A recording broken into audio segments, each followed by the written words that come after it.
لمصلحة أيضا حسان تنبكتي، طويلة لكنها بدون تركيز، خاطئة من إيباريز، استعادة كرة سريعة، مالكوم يحاول تغيير اتجاه اللاعب في اليسار، خطيرة خطيرة خطيرة خطيرة خطيرة خطيرة يا إلهي،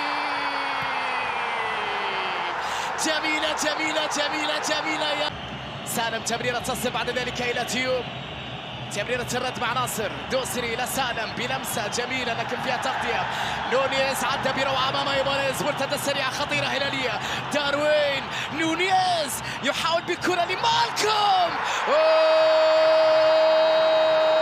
فيمكن الهلاليين المحافظة على النتيجة؟ هذا سؤال ثاني. كرة تصل مرة أخرى خطيرة باتجاه سالم بلمسة، مالكوم تسديدة،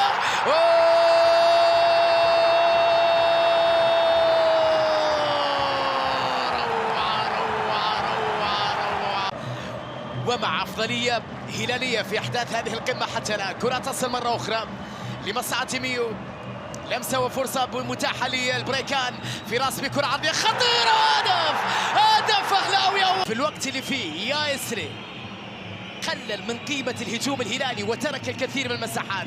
طويلة الكرة أمامية خطيرة بالراس جميلة،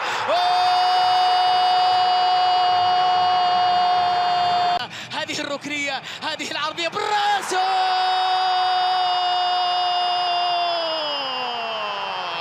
المستحيل ليس أهلاوي، المستحيل ليس